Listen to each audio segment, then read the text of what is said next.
name is Dr. Eric Johnson. I coordinate the music education program here at Gardner-Webb. Okay. What led you to your chosen field or this particular job? So, I was going to be an astronaut. Right. And then I failed high school biology, so I said, what else am I good at? And I was good at music, French horn player, choir singer. And so I kind of had this honor choir experience working with this conductor. His name was Granville Oldham.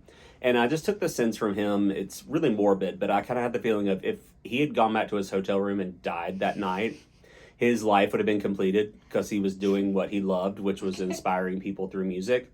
And so I was like, Right. I want to feel that way. And so that led me to education. And then I was like, well, do I want to be a band director or a chorus teacher? And then it kind of came down to, well, I don't want to have to learn every instrument, so I think I'll go chorus. And I got more money as a chorus focused education person anyway. So yeah, I did that degree and then taught middle school for 10 years. Got a master's while doing that, and then got really into teacher development. And the way to do that is get a doctorate. So I got a doctorate, and Gardner-Webb was open, and it was a position that would bring me back to my home state. So that's how I got here. Okay. And it's now year 5 Year 5. at GW. Out of your, tell us your current responsibilities, and then which of those responsibilities do you feel are most important?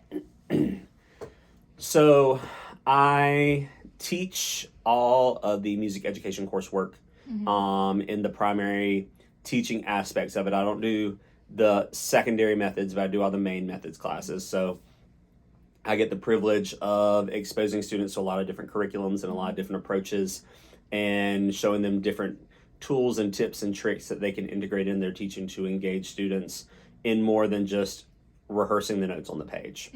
I also work with the choirs, which I love because that then allows my students to see me putting into practice some of the same things that I am teaching them in the process. And then I advise all of the education students for music and all the incoming freshmen to make sure that they stay on track with all their coursework. I teach other odds and ends classes. And so most important of that, I think, is the methods classes that I teach, because they're daunting, because I have one semester to essentially teach 6 years of curriculum, which is impossible. But what I do is I structure it so that I give students varied experiences and then help them develop the critical thinking skills so that when they are on their own and they get put in a situation where they might be teaching elementary music and have to create curriculum pre-K through 5 or K through 5, that they know the resources, they know the general framework and structure, and then can use those critical thinking skills to help fill in the gaps as they go. What teaching and or counseling methods, because you are also an advisor, have you found to be the most useful? So definitely teaching is kinesthetic. That's the thing I love about our curriculum is, with the elementary method class, we are playing the instruments, we are doing the dances, we are, being both the teacher and the student. And then in secondary methods, we have 3 modes of peer teaching, one via ukulele, the other via recorder, and the other via choir. And so they are peer teaching on multiple different instruments and showing proficiencies and such through that. So I like to do a lot of kinesthetic, but I also am big on conversation. Right. I like talking with people. I despise talking at people. I want people to talk with me. So that's generally how I like to teach and flow. What do you feel is most needed for today's students, and what are some problems that are preventing those needs being met, and then what would your solution to the problem be? Students need flexibility. They've got to understand that, yes, they are in charge of their room, and they are the one that sets the environment of their classroom, but at the same time, it only takes one girl who got broken up with in the hallway to just derail your entire plan for the day. Right. And so some people can't get past that, and then it becomes a bigger issue where it becomes the students versus them. Right. because they feel you're ganging up on that student. And so I try to instill in my students that you've got to be flexible. You've got to be able to go with the flow. I mean, I'll never forget one of our computer teachers was just like crying in the teacher's lounge, like, when do I pee? Oh. And I'm like, you just go and you make it happen. But it was during testing, and Yeah.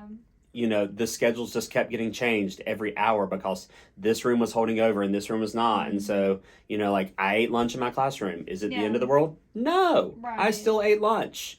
And I had my kids were like, y'all, chill. I got to go to the bathroom real quick. And I came back and there's no blood. Right. You know, you just got to be flexible and go with the flow in education, because the flow of education is constantly changing. Right. There really is no way to fix that. Mhm. Other than just, you know, let them know that, hey, it's going to be this way. Yeah. And you just got to, some days you just got to roll with it. Mhm.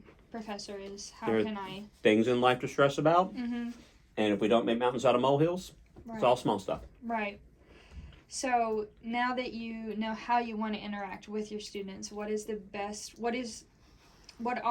of the best ways you feel motivate students to commit and or pursue greatness? The curriculum. Okay.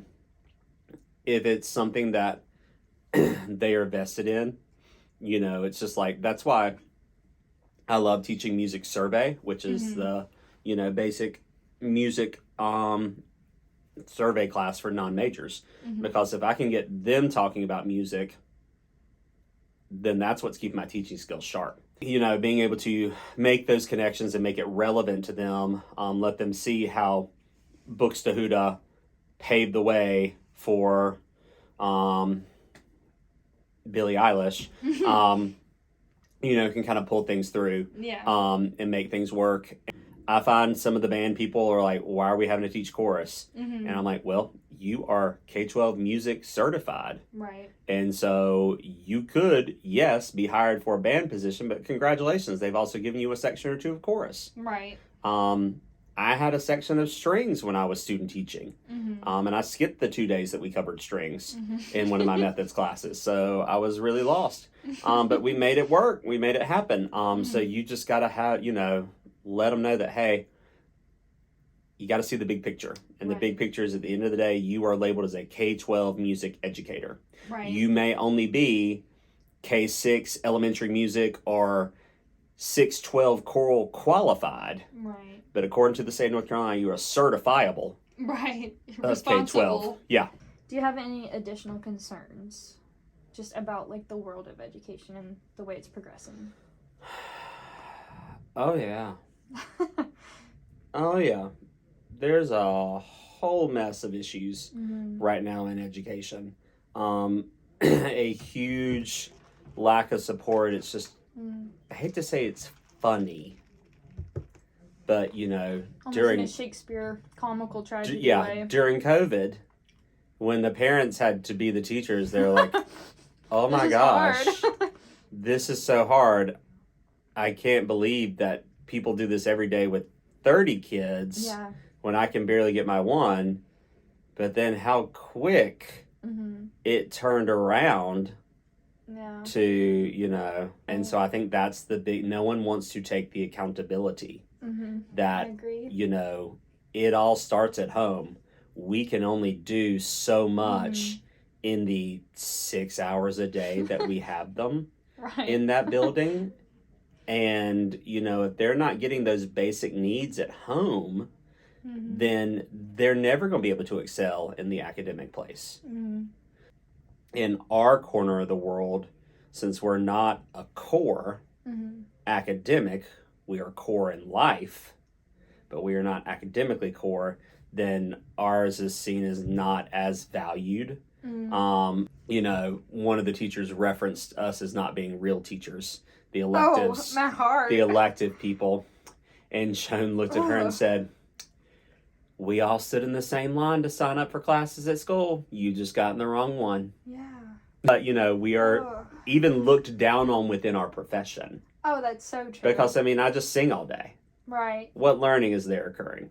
form Yeah, of something. and a lot of students, they don't come to school for the quadratic equation. They don't. They come for that expressive outlet. You're good. I like the tangents. I don't want it to be like a skeleton interview. So, let's see. What would be important for future teachers to learn who are right now bachelors, hoping like I'm bachelors, I want to get my master's. Eventually go into more. Yeah. Number one, teach. Okay. Teach.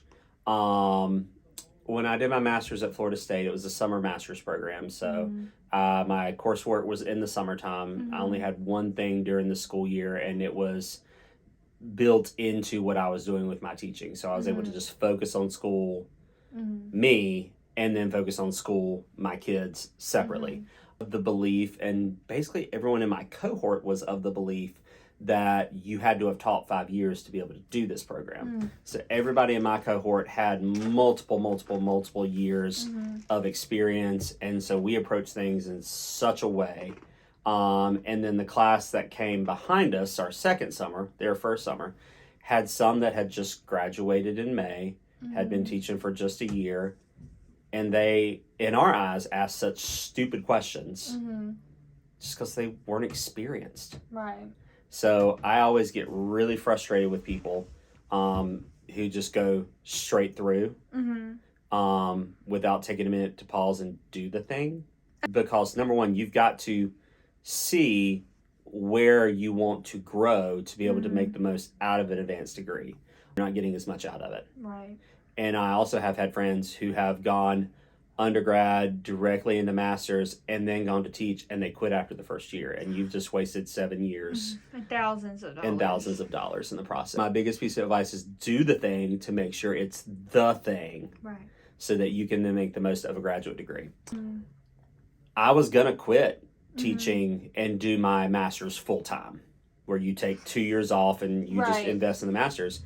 And someone said to me, well, Eric, do you want to bank 2 years worth of knowledge and then try to apply it? Or do you want to get that knowledge in the summer, immediately apply it?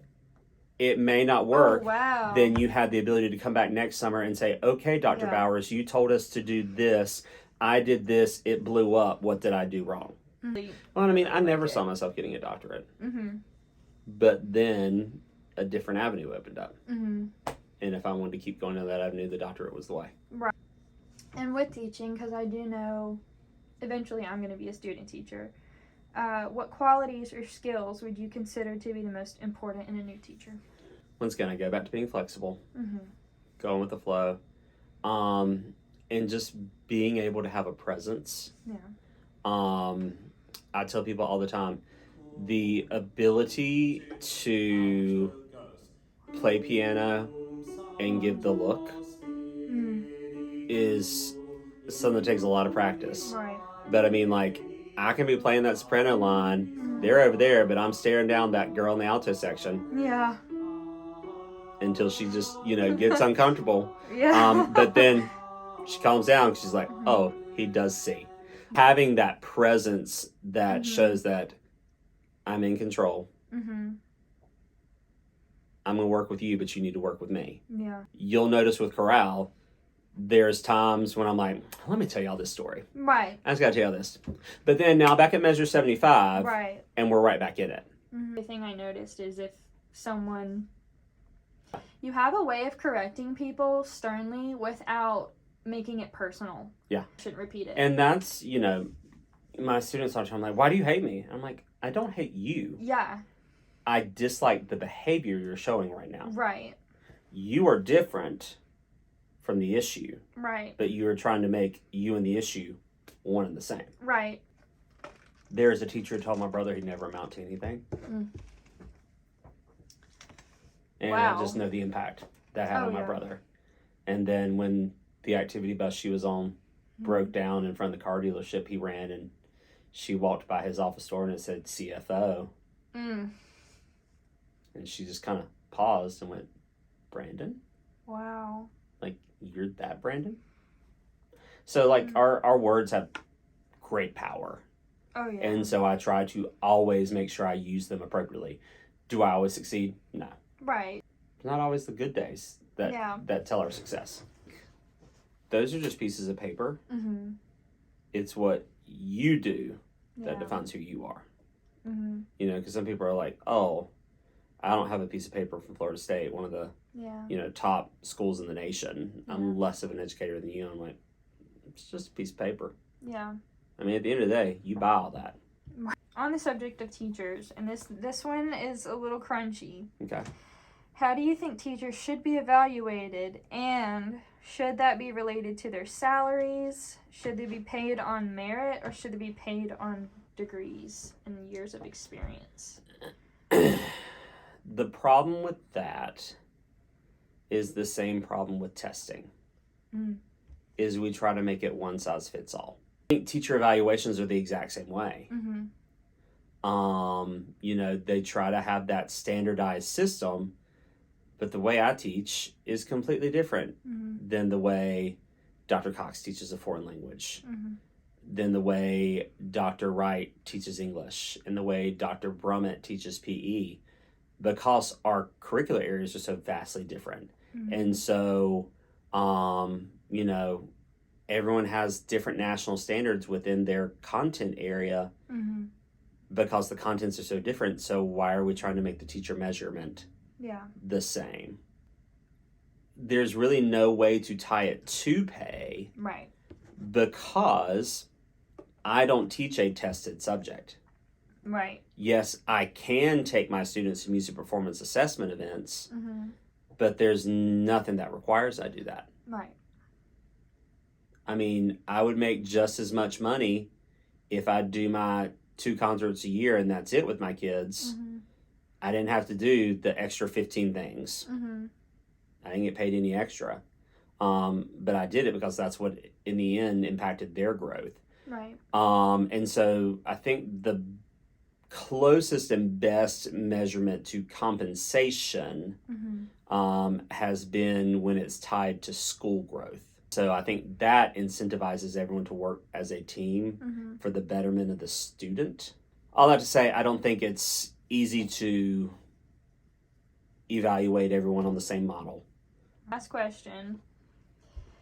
What is your greatest satisfactions in your work, as well as your biggest frustrations? The greatest satisfaction in my work is graduation day. Okay. Just watching the people walk across the stage, but thinking about the first time they walked into the room and how far they've come from those 2 times.